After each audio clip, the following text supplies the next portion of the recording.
السلام علیکم ناظرین، میں محمد اسلم حسین سیاست کے اس عالمی خبر نامے میں آپ سب کا استقبال کرتا ہوں۔ پیش ہے دنیا بھر سے آج کی کچھ اہم خبر۔ امریکہ نے ایران کے 50 سے زیادہ شہریوں کو ڈیپورٹ کر دیا ہے۔ امریکی صدر ڈونلڈ ٹرمپ کی سخت امیگریشن پالیسیوں کے تحت حالیہ چند مہینوں کے دوران دوسری بار ایرانی شہریوں کو امریکہ سے ڈیپورٹ کیا گیا۔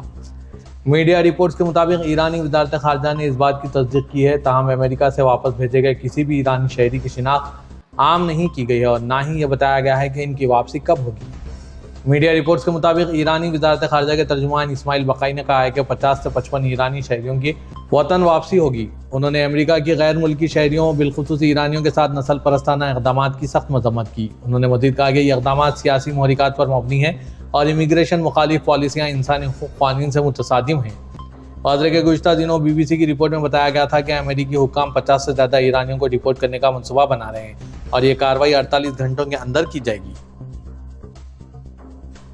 شام کے صدر احمد شرح نے اسد انتظامیہ کے خاتمے کا پہلا سال پورا ہونے کے موقع پر جاری کردہ بیان میں کہا ہے کہ شام اپنے حال اور ماضی کے شایع نشان ایک نئے تعمیراتی مرحلے میں داخل ہو رہا ہے۔ شامی عرب خبر ایجنسی سانا کے مطابق آج بروز پیر دمشق کی عمومی مسجد میں نماز فجر کے بعد فوجی وردی میں ملبوس صدر شرح نے خطاب کیا۔ انہوں نے کہا کہ کوئی بھی خواہ وہ کتنا ہی بڑا کیوں نہ ہو ہماری راہ میں حائل نہیں ہو سکے گا، کوئی رکاوٹ ہمیں نہیں روک سکیں گی اور انشاءاللہ ہم سب مل کر ہر مشکل پر قابو پا لیں گے۔ انشاءاللہ ہم شمال سے جنوب تک اور مشرق سے مغرب تک شام کو دوبارہ مضبوط کریں گے اور ایسی تعمیر نو کریں گے جو اس کے حال، ماضی اور قدیم میراث کے شایع نشان ہوں۔ احمد شرح نے کہا کہ اگر مرحلہ کمزوروں کی حمایت اور عوام کو انصاف کی فراہمی پر مبنی ہوگا۔ سانا کے مطابق الشرح نے سعودی ولی عہد محمد بن سلمان کی جانب سے انہیں پیش کیا گیا غلاف کعبہ کا ایک ٹکڑا بھی عمومی مسجد دمشق میں رکھا۔ واضح کہ معزول صدر بشار الاسد تقریباً 25 سالہ اقتدار کے بعد گزشتہ سال ماہ دسمبر میں روس فرار ہو گئے۔ اس فرار سے 1963 سے برسر اقتدار باعث پارٹی کا دور ختم ہو گیا اور جنوری میں الشرح کی عبوری انتظامیہ قائم کی گئی تھی۔ شامی عوام نہایت جوش و خروش اور شام کی ایک آزاد اور محفوظ ملک میں تبدیلی کی امید کے ساتھ 61 سالہ باعث دور کے خاتمے کی پہلی سالگرہ منا رہے ہیں۔ اسرائیل کے وزیراعظم بنیامین نیتن یاہو نے آج جاری کردہ بیان میں کہا ہے کہ اسرائیلی فوج جنوبی شام میں اپنے زیر قبضہ علاقوں سے پسپائی نہیں کرے گی۔ اسرائیلی سفیروں، مشن سربراہان اور وزارت خارجہ حکام کی شرکت سے منعقدہ کانفرنس سے خطاب میں نیتن یاہو نے کہا ہے کہ اسرائیل آج 8 دسمبر 2024 کو شام میں باعث انتظامیہ کے خاتمے کے بعد قبضے میں لیے گئے علاقوں کو خالی نہیں کرے گا۔ نیتن یاہو نے 1967 سے زیر قبضہ گولان پہاڑیوں، ان سے متصل بفر زون اور جبل الشیخ کے حوالے سے کہا ہے کہ ہم ان علاقوں کو اپنے پاس رکھنا چاہتے ہیں۔ انہوں نے کہا کہ اسرائیل جنوبی شام کو غیر عسکری بنانے کے لیے دمشق انتظامیہ کے ساتھ ایک معاہدے تک پہنچنے کی امید رکھتا ہے۔ 27 نومبر کو علاقے میں جھڑپیں شدت اختیار کر چکی تھی، لیکن 8 دسمبر 2024 کو 61 سالہ باعث انتظامیہ کے خاتمے کے بعد اسرائیلی فوجی حملے مزید تیز ہو گئے۔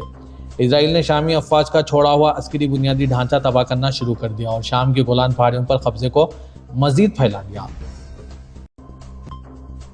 اسرائیلی وزیراعظم بنیامین نیتن یاہو نے کہا ہے کہ انہیں توقع ہے کہ امریکہ کی سرپرستی میں غزہ کے لیے جنگ بندی منصوبے کا دوسرا مرحلہ جلد شروع ہوگا اور وہ اس مہینے امریکی صدر ڈونلڈ ٹرمپ سے ملاقات کریں گے۔ فرانسیسی نیوز ایجنسی AFP کے مطابق یہ جنگ بندی جو 10 اکتوبر سے نافذ ہے اس جنگ کو روک رہی ہے جو 7 اکتوبر 2023 کو حماس کے اسرائیل پر حملے کے بعد شروع ہوئی تھی۔ جنگ بندی کے تحت فلسطینی عسکریت پسندوں نے اس حملے میں پکڑے گئے باقی 47 زندہ اور مردہ یرغمالیوں کو رہا کرنے کا وعدہ کیا تھا۔ اب تک تمام یرغمالیوں کو رہا کر دیا گیا ہے سوائے ایک اسرائیلی پولیس افسر کی لاش کے۔ غزہ جنگ بندی منصوبے کے دوسرے مرحلے میں حماس کو غیر مسلح کرنا، عبوری انتظامیہ قائم کرنا اور ایک بین الاقوامی استحکام فورس تعینات کرنا شامل ہے۔ جرمن چانسلر فریڈریش مرز سے یروشلم میں ملاقات کے بعد نیتن یاہو نے کہا ہے کہ ہم بہت جلد دوسرے مرحلے میں داخل ہونے کی توقع رکھتے ہیں جو زیادہ مشکل ہے۔ حماس نے کہا ہے کہ وہ اسرائیلی فوج کا قبضہ ختم ہونے کی صورت میں غزہ میں اپنے ہتھیار اس فلسطینی اتھارٹی کے حوالے کرنے کو تیار ہیں جو اس علاقے کا انتظام سنبھالے گا۔ فرانسیسی خبر رساں ایجنسی AFP کے مطابق حماس کی مذاکراتی ٹیم کے سربراہ خلیل حیا نے اپنے بیان میں کہا ہے کہ ہمارے ہتھیار قبضے اور جاریت کی وجہ سے ہیں، اگر قبضہ ختم ہو جائے تو یہ ہتھیار ریاست کے اختیار میں دے دیے جائیں گے۔ ان کے دفتر نے وضاحت پیش کی کہ وہ ایک آزاد اور مکمل خود مختار فلسطینی ریاست کی بات کر رہے تھے۔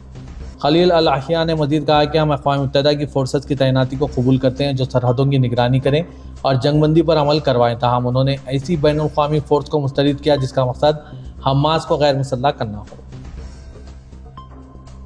وینزویلا نے آج جاری کردہ بیان میں 5,600 نئے فوجیوں کی قومی بولیواری مسلح افواج میں بھرتی کا اعلان کیا۔ مقامی میڈیا کی حکومتی بیان کے حوالے سے شائع کردہ خبروں کے مطابق یہ نئی بھرتی امریکی دھمکیوں اور کیریبین میں بحری بیڑے کی تعیناتی جیسے بڑھتے ہوئے سامراجی خطرات کے باعث کی گئی۔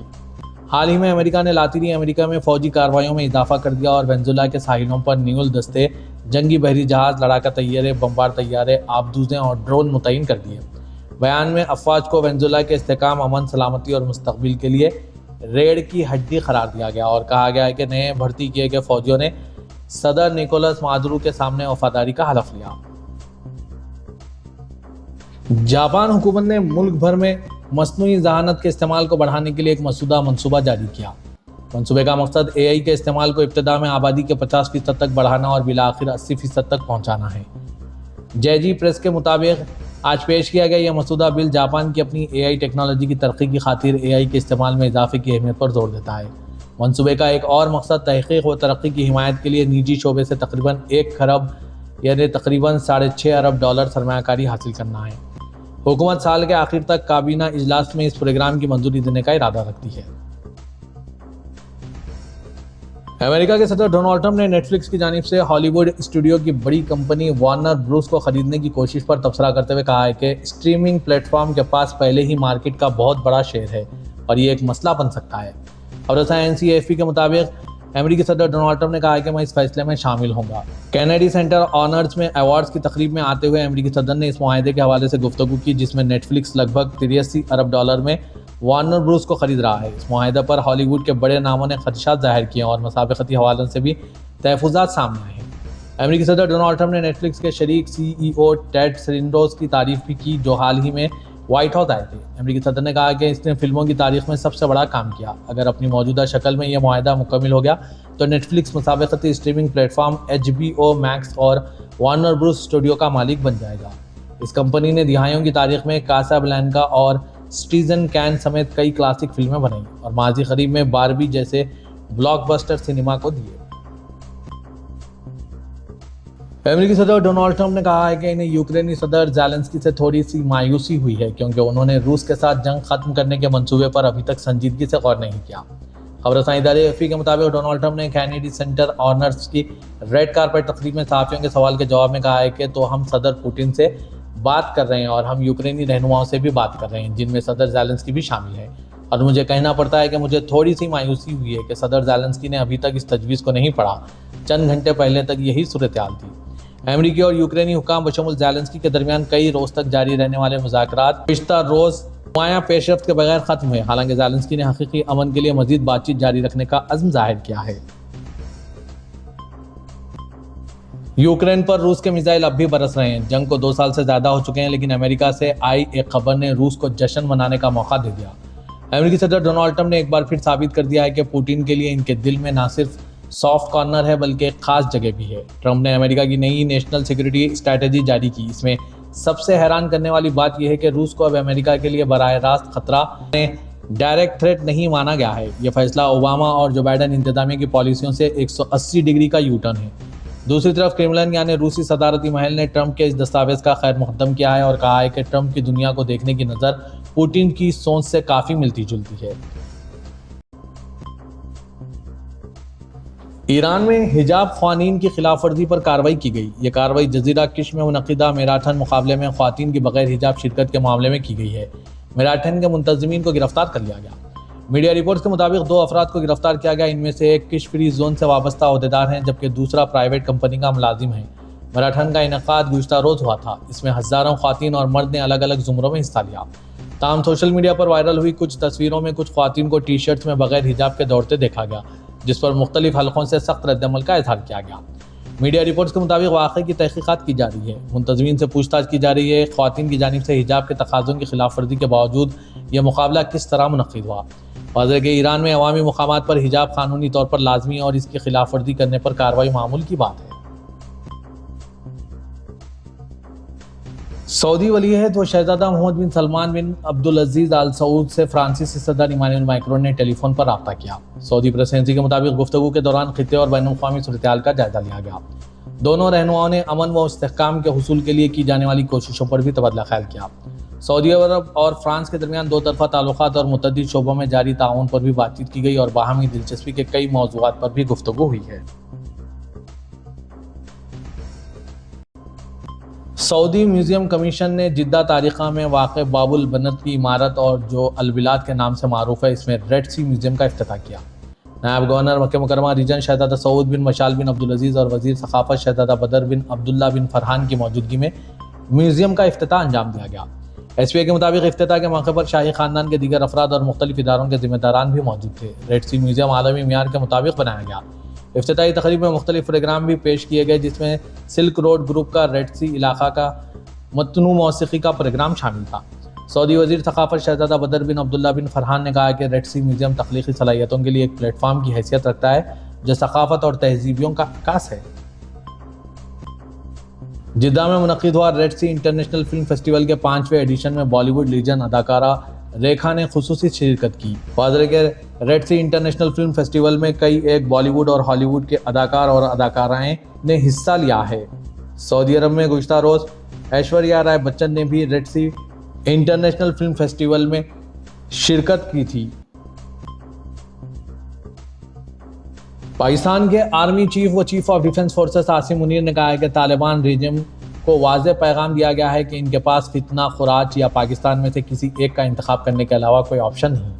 آج پیر کو ISPR کی طرف سے جاری بیان کے مطابق انہوں نے تینوں مسلح افواج کے افسران سے خطاب کرتے ہوئے کہا کہ میں اس بات کا اعادہ کرتا ہوں کہ پاکستان ایک امن پسند ملک ہے، تاہم کسی کو بھی پاکستان کی خود مختاری علاقائی سالمیت پر آنچ اور ہمارے عزم کو آزمانے کی اجازت نہیں دی جائے گی۔ فیلڈ مارشل عاصم منیر نے کہا ہے کہ تمام یہ جان لیں کہ پاکستان کا تصور ناقابل تسخیر ہے اور اس کی حفاظت ایمان سے سرشار جان بازوں اور متحد قوم کے پختہ عزم نے کر رکھی ہے۔ ان کا کہنا تھا کہ انڈیا کسی خود فریبی یا گمان کا شکار نہ رہے، اگلی بار پاکستان کا جواب اس سے بھی برق رفتار اور شدید ہوگا۔ چین نے روسی صدر پوٹین کے دورے ہندوستان پر اپنا پہلا سرکاری ردعمل جاری کرتے ہوئے اسے مثبت قرار دیا ہے۔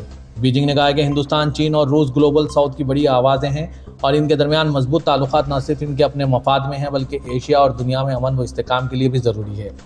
چینی وزارت خارجہ کے ترجمان گو جیاکون نے میڈیا بریفنگ میں کہا ہے کہ تینوں ممالک ابھرتی ہوئی معیشتیں ہیں اور ان کے درمیان اعتماد اور استحکام کے مثبت عالمی اثرات مرتب ہوتے ہیں۔ انہوں نے مزید کہا کہ چین تعلقات کو مزید فروغ دینے کے لیے ہندوستان اور روس دونوں کے ساتھ مل کر کام کرنے کے لیے تیار ہیں۔ یہ بیان ایک ایسے وقت میں سامنے آیا ہے جب چین روس کے ساتھ مضبوط شراکت داری استوار کر رہا ہے اور پوٹین کے دہلی کے دورے کو قریب سے دیکھا گیا تھا۔